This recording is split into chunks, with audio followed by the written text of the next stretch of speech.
Un instant, hein. La pizza que j'ai réchauffée pour lui. You were looking at your mommy. Who's that in your phone? I'm on live on Instagram. Here. Who is that? I'm on live. Okay, I'll go into my room. D'accord. I'll go to my room. C'est bon, vas-y.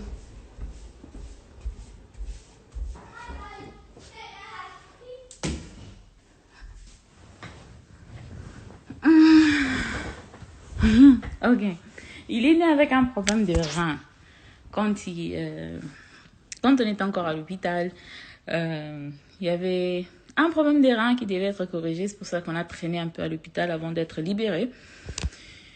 Et à l'hôpital, je me rappelle l'infirmière qui était en train de travailler dans ma chambre me disait toujours « Oh, tu as un bébé paresseux. He is so lazy. » Lui, il veut que dormir. Mais elle ne disait pas ça dans le mauvais sens. Elle ne disait pas ça dans le mauvais sens, mais elle avait quand même écrit ça. Tu as un bébé paresseux, il bouge pas trop et tout ça, tout ça. Mais il n'avait encore rien constaté au niveau de sa colonne vertébrale.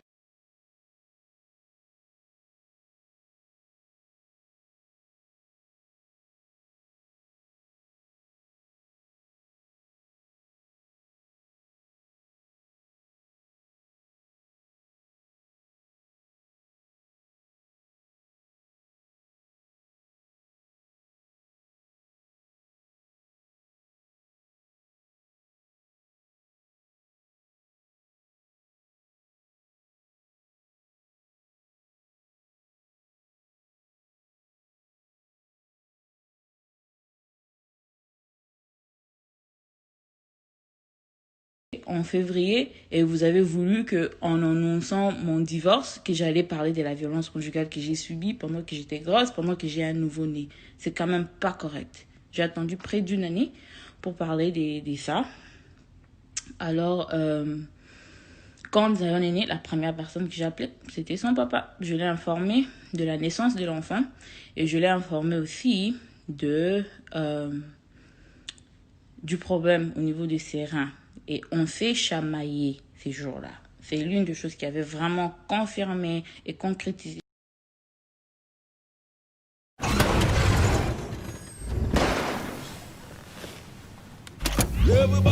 la séparation. On s'est chamaillé pendant que j'étais encore à l'hôpital. On s'est tellement chamaillé que ma tension avait monté, que mon médecin avait refusé que je parle encore au téléphone avec lui, vu que je venais d'accoucher. Donc même pas une journée pleine. C'était 3 ou 4 heures après. Donc après la naissance, on m'a transféré des chambres. Quand j'étais située dans la maternité, c'est quand j'ai pris le téléphone et que j'ai appelé Mike. D'abord, je ne l'ai pas appelé, il était tard. Il était tard chez nous. Alors, je lui ai fait un message. Voilà, je lui ai fait un message. Je l'ai appelé. Je l'avais appelé, il n'avait pas décroché. Et puis, je lui ai fait un message et puis il m'a rappelé. Okay? On s'est chamaillé pourquoi? On s'est chamaillé à cause du nom de l'enfant. Il y a beaucoup de gens qui se promènent. Il y a beaucoup de gens. D'abord, premièrement, une chose que vous ne savez pas, la confusion au niveau du sexe de l'enfant. Tout le monde pensait que Zion était une fille. Je n'ai jamais adressé pourquoi les gens pensaient que Zion était une fille. Les gens pensaient que Zion était une fille parce que son papa, qui ne connaissait pas son sexe. Donc, vous comprenez un peu le niveau de l'irresponsabilité. Même dans la grossesse, tu ne connais pas le sexe de l'enfant. Son papa disait aux gens que Zion était une fille.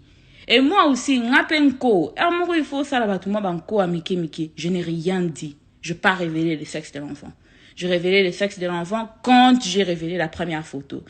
Mais quand l'enfant est né, bien sûr que j'ai dit à son papa, le Zion va bien, c'est un bébé garçon et tout. Mais Mouto abandonné Kopanza Sango que non, Zion était une fille. C'était son papa. Parce que je sais pas, peut-être il voulait une fille. L'un des musiciens de Shekina, de son orchestre, ils m'ont appelé. Ils m'ont dit que non, Dieu m'a montré... non, Maestro nous a dit, Maestro, c'est ce qu'ils appellent Mike. Maestro nous a dit que Dieu l'a montré que l'enfant, c'est une petite fille. Et si la fille doit naître, il faut donner à la fille le nom de Denise. OK? Ça circulait partout sur les nets que le bébé devait être une fille et que le bébé devait s'appeler Denise. Ngapenko, naloba elogote. OK. Si vous allez appeler le bébé Denis, Dalimino, ok? J'ai rien dit. Alors, l'enfant est né un garçon et tout, et on parlait au téléphone. Et on a parlé au téléphone, et je lui ai dit, demain le matin, le médecin viendra vers moi pour me donner le papier qu'il faut remplir pour le certificat de naissance de l'enfant, pour le nom et tout ça. Je l'ai appelé pour lui parler du nom, ok? J'ai toujours quoi ça? Na betara c'était, je sais pas comment dire ça en français. J'ai toujours insisté ou j'ai toujours mentionné le fait que c'est moi qui a donné le nom à mes 2 enfants, ok? Shaddai, c'est moi qui a choisi le nom de Shaddai, mais bien sûr que j'ai demandé à son père, ok? Je me rappelle, on était à Lubumbashi, c'était avant même que je ne conçoive Shaddai. J'étais sur Instagram, ok? J'étais sur Instagram et il y a un pasteur de Dallas, il s'appelle pasteur Jean-Marc Mulumba. Is what you drink dissolving your enamel? Acidic drinks can cause enamel loss, which can lead... Jean-Marc Mulumba, si je ne me trompe pas. Pasteur Jean-Marc Mulumba, il a son fils aîné, ou bien l'un de ses fils qui s'appelle Shaddai. J'étais sur Instagram, j'ai vu quelqu'un poster la photo de Shaddai, son fils, en 2013. C'était, je crois, en octobre 2013, où il était un garçon de... Il sortait avec les bagues au mariage de quelqu'un et quelqu'un a écrit son nom. J'étais sur Instagram, je montrais à ma, je dis oh non, regarde ce nom Shaddai, et j'aime bien le nom, j'aime bien la signification, c'est en hébreu, on voulait que nos enfants aient des noms hébreux et tout ça. Andimi, mais c'est moi qui ai trouvé, c'est moi qui ai choisi, ok?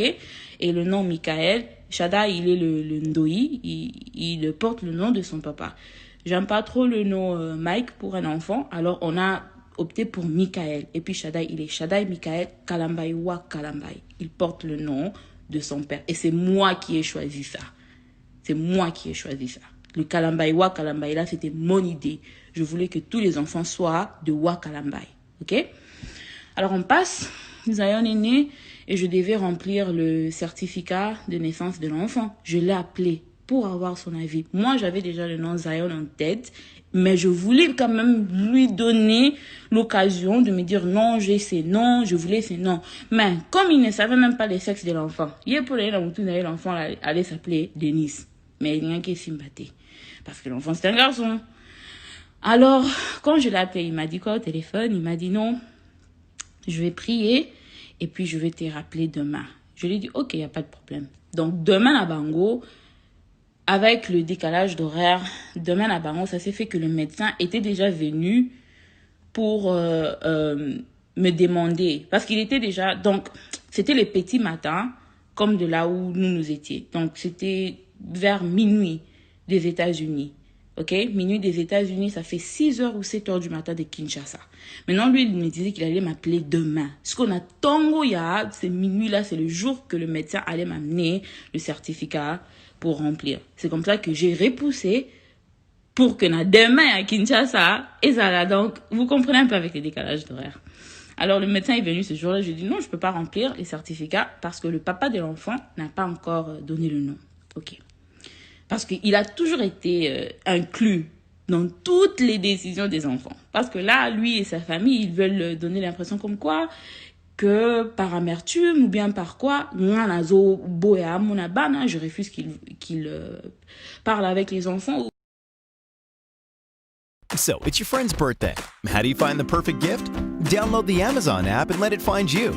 Ou bien qu'il ait contact. Et c'est très faux. Et j'ai des preuves. Et vous aussi, vous avez des preuves. Je vais vous rappeler de vos preuves. Des preuves que lui-même, le monsieur, a mis sur Internet. Ok? Oh, j'aime pas de trucs comme ça. Mais il faut parfois laver son nom. Parce que ça devient un peu de trop. Alors, il m'a appelé. Il se met dans ma baie fort.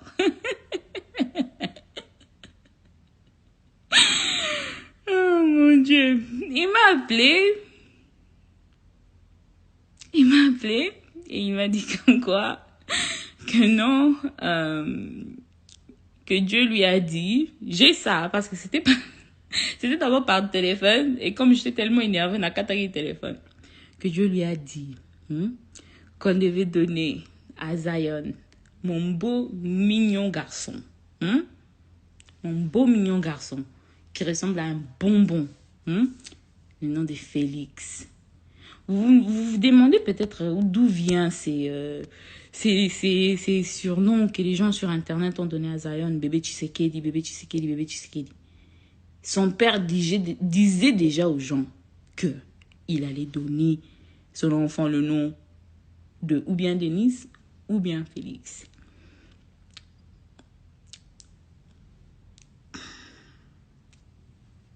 Et j'étais catégorique. J'ai dit non.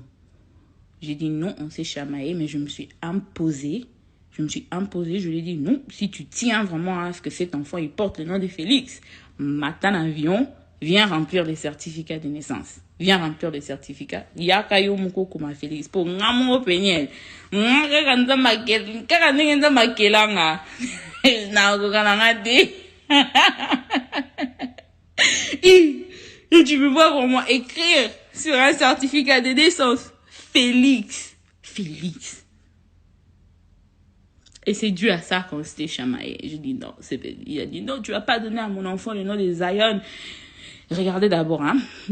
Tu vas pas donner à mon enfant le nom de Zion parce que Zion a d'origine rastafarienne. Tu vois les gens au Jamaïque et tout ça. Vous vous imaginez, hein? Pasteur Nabino, il sait pas que le nom Zion, Sion en français, la montagne de Sion, c'est un nom hébreu, un nom biblique qui est dans la Bible. Ok?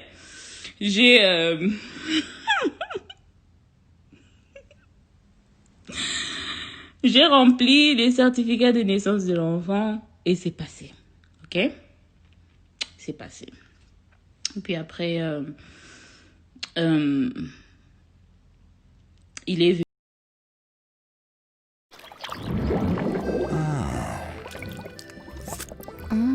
Would you care for another helping? venu en août. En août, si je ne me trompe pas, 2019. En août 2019, et quand il est venu, il m'a demandé de voir les enfants. Il m'a appelé. Il n'avait pas mon numéro parce que j'avais changé de numéro. Il a appelé ma petite soeur Anna. Il avait toujours le numéro de Anna. Et Anna m'a appelé pour me demander, ah non, il y a Pigné, regarde, il y a Mike qui l'appelle. Il veut t'avoir au téléphone parce qu'il veut parler avec toi par rapport au garçon. Tu veux que je passe ton numéro ou pas? Je dis non, il n'y a pas de problème. Passe le numéro. Et c'est comme ça qu'elle a passé mon numéro. Mais avant qu'il ne m'appelle, moi, je l'ai écrit. Moi, je l'ai écrit parce que moi, j'avais toujours son numéro par cœur. Je connaissais toujours son numéro par cœur. Je ne l'avais pas enregistré dans mon téléphone, mais je le connaissais par cœur. Je l'ai écrit un message. J'ai juste dit tout simplement, tu me cherches. Et c'est comme ça qu'il m'a appelé. Oh non, je suis à Dallas. J'aimerais voir les garçons et tout ça. Et comme les garçons étaient déjà, ils étaient déjà à la crèche, je lui ai dit ok. Et moi, je travaillais aussi dans cette même crèche. Je lui ai dit ok, nos programmes sont un peu compliqués, mais tu peux venir pendant ma pause, pendant que nous sommes à la crèche, parce que je voulais aussi que le premier rencontre soit une rencontre publique. Ok, dans le public, au cas où il y avait du désordre, je voulais que ça soit en public. Et c'est comme ça qu'il est venu à l'école avec notre ex-parrain de mariage et avec l'un de ses amis ou je sais pas le gars. Et ils sont venus à l'école et il est entré. Il a rencontré Zion pour la première fois en août à la crèche. Et il a vu Shaddai et tout ça. Et c'est comme ça que notre ex-parrain de mariage nous a demandé, je sais pourquoi j'explique ça. On va chuter dans la cagnotte. Je sais pourquoi je vous donne un peu ces timelines. Alors, notre ex-parrain de mariage nous a demandé si on pouvait, le jour suivant, se rencontrer chez notre parrain de mariage. Suivez bien. Si on pouvait se rencontrer chez notre parrain de mariage pour qu'on ait un peu un terrain d'entente en ce qu'il s'agissait des enfants. Donc, pour toutes les personnes qui disent oh, pourquoi tu ne l'as pas appelé, pourquoi vous n'avez pas essayé de chercher un terrain d'entente, je l'ai fait à 1001 reprises. Parce que à part ce terrain d'entente que le parrain avait organisé, je l'appelais. Moi, j'appelais Mike. Avant que je ne puisse supprimer son numéro et ne pas l'avoir échangé mon numéro avant août, quand il cherchait ma soeur, moi, Péniel, je l'appelais. Je l'appelais, je l'écrivais. Je peux aller même plus loin pour dire que je le suppliais d'être présent dans la vie de ses enfants. OK? OK? Merci. Alors, on s'est vu le jour suivant chez notre parrain, Papa Roger, ex-parrain de mariage, Papa Roger. Et on parlait. Et Papa Roger m'a demandé, moi, quelles sont tes demandes? Et qu'est-ce que tu veux de Mike et tout? Moi, j'étais claire. J'ai dit que je veux qu'il soit présent physiquement et financièrement dans la vie de ses enfants. Parce que, Tilelo, à part $40, au Mike appelle ça Shada une école, na crèche wana. Hein? Le jour qu'il l'a rencontré pour la première fois à la crèche. À part $40 wana. Tilelo, je dis bien jusqu'aujourd'hui. Même 100 francs, il n'a pas sorti pour ses enfants. Et Mike, vous aimez trop dire que Péniel aime tout exposer. Moi, j'expose pas. Moi, je me défends, ok? Parce qu'il y a des gens qui passent et qui disent tout ce qu'ils veulent dire, ils racontent. Même avant même de parler de l'infidélité, il y avait des photos de Mike qui circulaient sur l'internet que ses ex-copines avaient exposées. Et tout le monde pensait que parce que c'était moi l'épouse, que c'est moi qui avais exposé les photos. Donc, cette communauté m'a harcelé, m'a attaqué à plusieurs reprises pour des choses qui n'ont rien à voir avec moi. Moi, quand je parle, quand je réagis, c'est une réaction. C'est pas une action. C'est toujours une réaction et je ne réagis pas à tout. Je réagis à ce que je pense est important. Et je pense demander l'argent publiquement, c'est pas une blague. OK? Les gens travaillent. Les gens ont des projets pour l'argent qu'ils sont en train de donner dans des cagnottes là. Donc, la moindre des choses, c'est d'être honnête et dire aux gens pourquoi tu as besoin de cet argent-là clairement et dire ce que tu feras avec cet argent-là clairement. OK? Alors, le parrain m'a demandé qu'est-ce que tu attends de Mike et tout. Moi, je lui ai dit non, moi, je veux qu'il soit présent financièrement et physiquement. Il m'a dit, qu'est-ce que tu veux dire par physiquement? J'ai dit physiquement, il doit me donner une horaire. OK? Moi, je vis aux États-Unis avec les enfants. Mike, il vit au Congo. Il visite les États-Unis. Moi, je vis au Congo. J'ai besoin d'une horaire. OK? Une horaire. Parce que Shadai a une tablette. Il a un iPad. OK? Donc, si Mike n'a pas envie de passer par moi pour parler avec Shadai, il peut appeler son fils sur FaceTime. OK? Shadai est tout le temps connecté au Wi-Fi. Il peut l'appeler sur FaceTime audio. Il peut l'appeler sur FaceTime vidéo. Il n'a pas WhatsApp, mais Mike a un iPhone. Je sais le téléphone qu'il a. Il a un iPhone, il peut appeler son fils sur FaceTime. Alors, je lui ai dit, je veux qu'il me donne une horaire, les heures où lui, il sera disponible, où Mike sera disponible, OK? Et moi, je vais matcher ça avec l'horaire de Shadai. Comme Shadai, il part à la crèche et moi, je travaille. On a aussi nos moments ensemble, moi, Shadai et Zion. Je veux pas que les horaires soient conflictuels, OK? Je veux qu'il me donne une horaire. Il va appeler à quelle heure? Il va visiter combien de fois l'année? Parce que quand les gens ne savent pas, ils ne sont pas là. Quand Shadai me pose des questions, il me dit quand est-ce que je veux voir papa?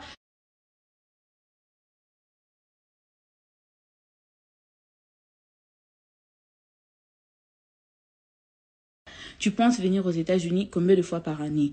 C'est quoi ton programme par rapport à ces enfants? Tu dois avoir un programme. Tu as des enfants qui vivent dans un autre pays, tu dois avoir un programme. Tu dois savoir que je serai avec eux dans telle période, je vais appeler à telle heure, à telle heure. On doit être organisé parce qu'on n'est pas ensemble. On doit être organisé pour qu'on ait quelque chose à dire aux enfants.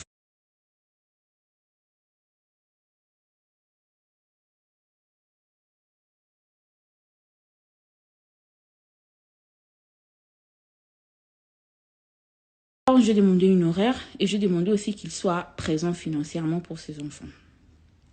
Et ils ont donné la parole, le parrain a donné la parole à Mike. Et Mike a dit, il n'y a pas de problème. Lui, il sera présent. Il va donner une horaire avant que tout Kabwana. Et il allait aussi être présent financièrement par child support. Ça, c'est ce que Mike a dit. Il a entendu parler de quelque chose aux États-Unis qui s'appelle le child support. J'ai dit, OK, il n'y a pas de problème. Si tu veux qu'on fasse les choses par child support, pour l'argent, que tout s'efface par voie judiciaire, OK? Même les visites, même les appels, c'est le juge qui va dicter. Parce que si tu ne veux pas qu'on ait un terrain d'entente entre nous par rapport à l'argent, moi aussi, je préfère pas que ce soit par moi, qu'on va décider les visites, que le juge décide et que le juge trouve bon comment on va le faire. OK? Et c'est comme ça que le parent a dit, OK, si c'est comme ça que vous décidez, je dis non, si c'est ce que lui il veut, hein, parce que moi, je ne vais pas exiger comment je voulais que cet argent soit remis et je ne vais pas exiger comment les visites. J'ai juste voulu une horaire. Alors, c'était un peu ça. Et les parents ont dit, OK, on va entamer le processus de child support. Mais en attendant que le child support entre, Mike, tu dois quand même être présent financièrement. Parce que les child support, c'est pas les alliés pendant Ngoubaté. Tu vas pas aller appliquer aujourd'hui, on te donne le child support demain. Non. Il y a plein de choses qu'il faut vérifier. Et c'est comme ça que le parent a dit que non, Mike, en attendant, tu dois toujours faire quelque chose pour les enfants en question. Et c'est moi qui ai parlé en ces moments-là parce que je connais Mike. Je dis, Papa Roger, Dieu m'est témoin. Je dis, Papa Roger, si Mike doit envoyer l'argent pour les enfants, hein, je ne préfère pas que ça vienne directement chez moi, que les transferts se font en mon nom et que les transferts se font à ma banque. Comme vous êtes là et vous avez joué comme intermédiaire dans cette réunion, que l'argent passe par vous. Que Mike vous envoie, vous, Papa Roger, l'argent et que vous m'envoyez moi payer l'argent. Et je l'ai fait parce que je connais Mike. Je voulais me protéger. Mike Aramutabanko, il peut t'envoyer $50 et te dire qu'il a envoyé 500. Et il n'y aura aucune preuve. Alors, je n'ai pas voulu que ça passe par moi. Et les cas, et pas Moutoumsousou, quelqu'un qui est neutre. Quelqu'un qui était neutre. Pardon? What, papa? Can I get my iPad yet? Oh, come check if it's charged. I don't think it's charged. Is it charged? Un instant, s'il vous plaît. Is it charged? I think yes. I'll go to my room. Okay. Go play with Zion. I don't care. J'ai voulu que ça passe par un moyen intermédiaire. Quand je fais l'émission sur YouTube avec Maman Trésor, je vous ai dit qu'il y a plein de détails que je ne vous ai pas donnés. Donc là, je donne quelques petits détails juste pour chuter sur la cagnotte. OK? Alors, je dis, je voulais que l'argent passe par Papa Roger. Et aussi, OK? Et aussi, pendant cette même réunion-là, Papa Roger avait Zion dans ses mains et il a mis sur sa jambe. Il a mis Zion sur sa jambe. Et Mike a posé la question. Calculez bien, août, hein? On est en août. Zion est né en février. Donc en août, il a combien de mois? February, March, April, May, June, July, August. OK? Donc en août, c'est un peu tôt. Mais en août, Mike a posé la question, pourquoi Zion n'arrivait pas à redresser son dos et pourquoi il n'arrivait pas à s'asseoir. À chaque fois qu'on le mettait sur la jambe, il avait tendance à faire genre, comme si Azokukaku, il n'arrivait pas à soutenir le poids de son propre corps. Il n'arrivait pas à s'asseoir. 6 mois pour d'autres personnes. Et puis c'était fin août aussi. C'était fin août, début de septembre, quelque chose comme ça. Je ne sais pas la date exacte, mais je sais que c'était août-septembre parce que les enfants avaient déjà commencé à la crèche, ils avaient déjà commencé l'année scolaire. Alors, il a posé la question, pourquoi Zion n'arrive pas à s'asseoir et tout ça. Et c'est la toute première fois que j'ai mentionné le problème du retard et du côlon. Et ça, c'était juste un simple constat de ma part, OK? Parce que Zion, ils ont confirmé chez le médecin quand il avait 9 mois que c'est effectivement un problème des colonnes. Ça, c'était un constat que moi, j'ai fait moi-même, OK? Et puis, je les ai expliqués. J'ai dit, non, je pense qu'il a un retard. Il a un retard physique.